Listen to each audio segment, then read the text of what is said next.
Mm,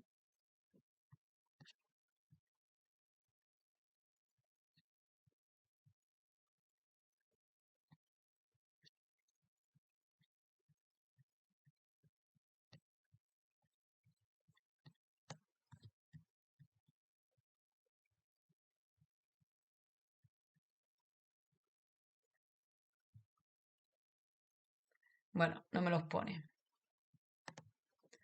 Bueno, ya como vamos a seguir profundizando en este tema bastante, ya os diré detalladamente cada órgano y cada tal y cada tejido desde qué parte del cerebro está controlado. Pero bueno, aquí tenemos partes de la boca, partes de la nariz, partes del estómago, del intestino, etcétera. ¿Vale? Em, sí, yo creo que aquí tenemos el cáncer de estómago que después se convierte en una úlcera de estómago. Y ahí estarían pues la bacteria pylori y Helicobacter, perdona, haciendo pues la función de eliminar el exceso celular. Normalmente cabe decir que en la fase de simpaticotonía no suele haber síntomas, ¿vale? Porque el cuerpo está hiperactivo, ¿sí? Es como cuando te tomas droga que te excita y no notas nada, pues lo mismo, ¿no? Y en la fase de vagotonía es cuando vienen todos los síntomas, pero es realmente cuando estamos en reparación, ¿sí? Y en la parte roja, ¿de acuerdo? Tenemos a, a los órganos más complejos. Aquí, por ejemplo, encontramos los huesos, ¿vale? Los huesos y el sistema esquelético es aquel sistema que nos permite movernos, ser aptos, estar disponibles para desarrollarnos, para abrazarnos, ¿no? Entonces, cuando yo sufro un conflicto de no sentirme apto, ¿no? De desvalorización, no sé, yo para mí era muy importante ser la capitana de un equipo de fútbol y de repente me han echado del equipo sin decirme por qué, ¿no? Me siento desvalorizada. Empieza a perder función el órgano. ¿Por qué? Porque la intención del cuerpo es cómo mi pierna no es demasiado buena para chutar, la destruyo y la reconstruyo para hacerla mejor. Entonces empieza pues la osteoporosis, ¿no? O algún proceso de descalcificación del hueso. Una vez soluciono el conflicto, la osteoporosis y tal no duele. Solo te das cuenta porque te fracturas el hueso, ¿no? Pero en teoría no duele. Me, me descompongo y cuando lo soluciono, porque yo qué sé, ahora me he apuntado a cocina y soy la puta ama en cocina y me la suda ya el fútbol, empieza a proliferar las células para rellenar esos huecos que se quedaron vacíos, ¿no? Si tú a ese proceso lo dejas, finalmente se generará el callo del hueso y ya está.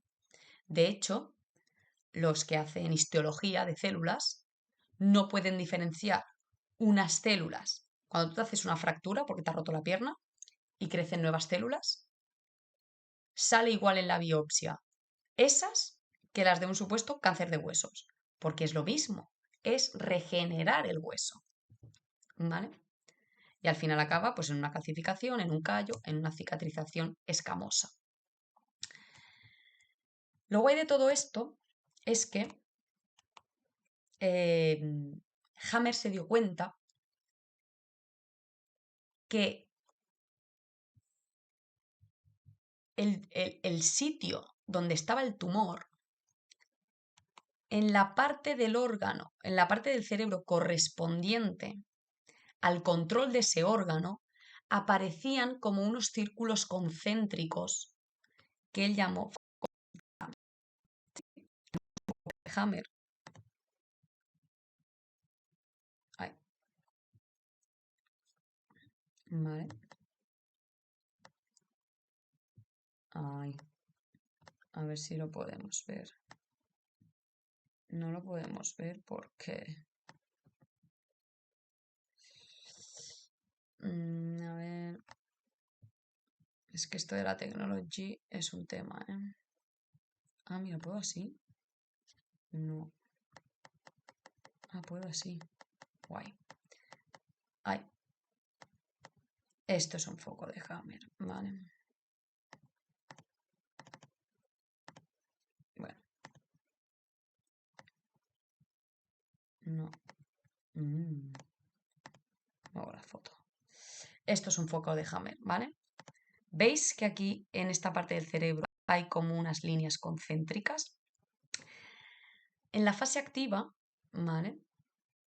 Que es cuando se ha dado el conflicto, en el cerebro se generan como estos círculos eléctricos concéntricos en la parte del cerebro que gobierna el órgano encargado de solucionar ese problema.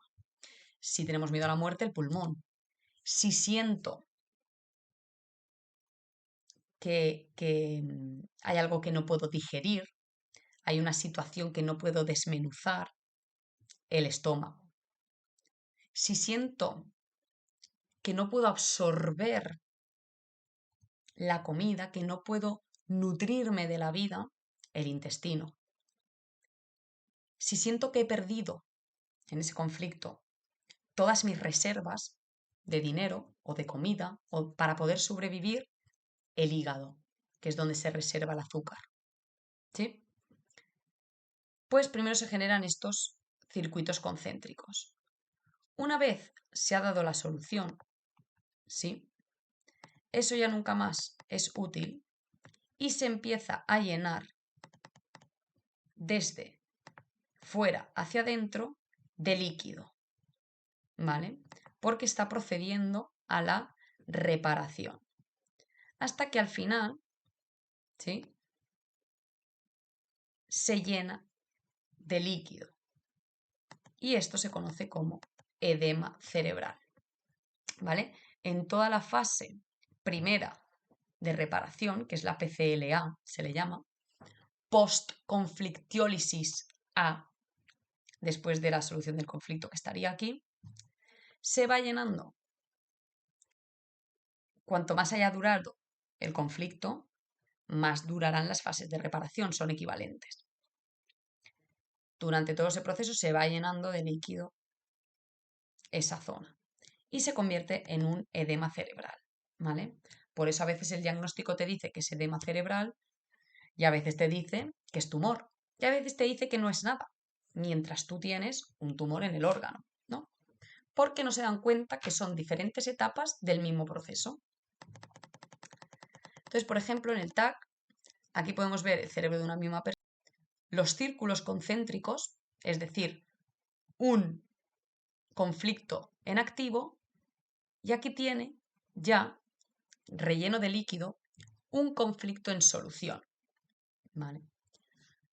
Una vez se ha pasado la epicrisis, lo que sucede es que el edema es expulsado, ¿vale?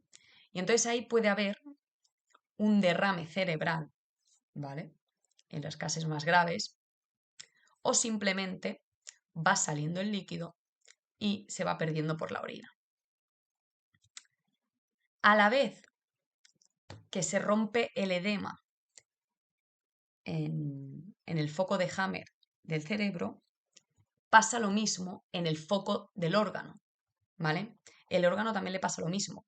Se edematiza, se llena como de un quiste de líquido y luego revienta, ¿vale? Y luego vienen las bacterias y tal y lo solucionan.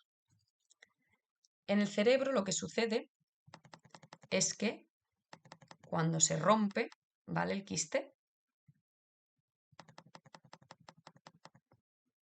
el edema se vacía. Y entonces viene el tejido glial. Mucha parte del cerebro no son neuronas, son células gliales que tienen pues funciones adyacentes a las neuronas, ¿vale? Se acumulan aquí para reparar esa zona. Y eso es lo que se le llama tumor cerebral. Entonces, mientras Hammer estaría muy alegre de ver un tumor cerebral o una acumulación glial porque dice, vale, estamos ya en la última fase de reparación. Actualmente al paciente se le dice, vas a morir. ¡Pam! Conflicto biológico, vuelta a empezar. Y con mucha severidad. Claro. Ponemos al paciente cada vez en una condición más complicada. ¿Vale? Entonces, finalmente lo que sucede es que cuando estas células acaban de hacer la reparación, se retiran, queda una cicatriz. Cosas a tener en cuenta.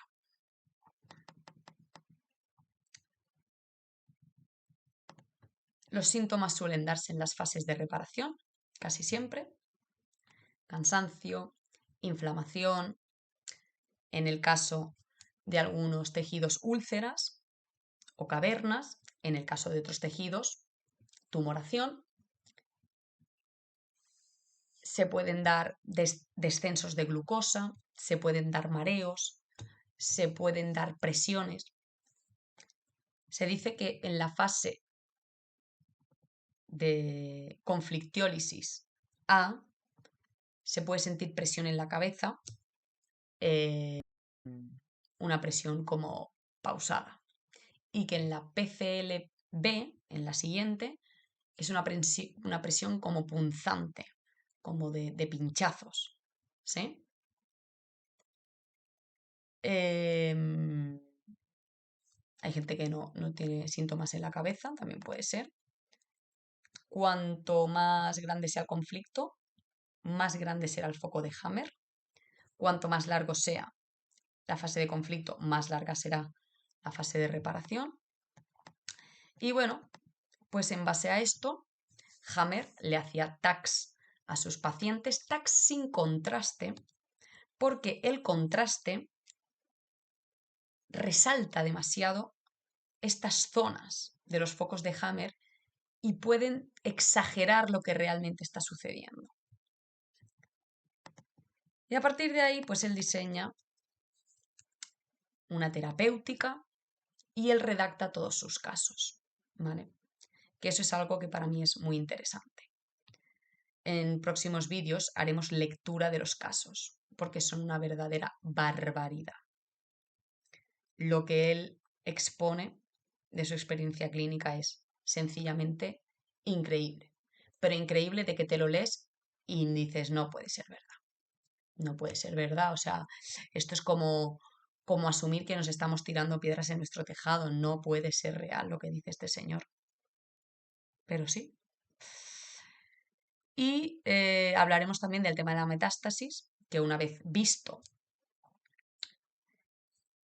que a la vez que se genera el foco de Hammer en el órgano, se genera en el cerebro y que por lo tanto siempre se va a pasar por tumoración cerebral. Y luego visto que muchas veces al paciente se le generan otros conflictos, por lo tanto, otros focos en otros órganos. ¿Qué es la metástasis? ¿Es una célula loca que va por ahí? ¿Por qué la metástasis siempre se da en ciertos órganos? ¿Será porque siempre el siguiente conflicto al diagnóstico es el del miedo a la muerte? Y cuando te dicen que no hay nada que hacer contigo, el siguiente conflicto es un conflicto de desvalorización, de no sirvo para nada, me ha tocado la desgracia, yo no puedo defenderme, yo no tengo derecho a vivir, yo no, ¿no? ¿Por qué nunca se ve metástasis en el riñón? ¿Por qué nunca un cáncer cerebral hace metástasis en otro órgano? Pero otros órganos en el cerebro siempre. Todas esas son preguntas, ¿no? Que desvelaremos. Así que bueno, por hoy lo dejamos aquí. Espero que os haya servido de ayuda y, nada, seguiremos con esto porque es muy interesante y muy necesario, ¿vale? No tengas pánico, esto es el canal de La Casi Solución porque sin ti no podremos hacerlo. La cantidad sí que importa. Hasta luego, buenas noches.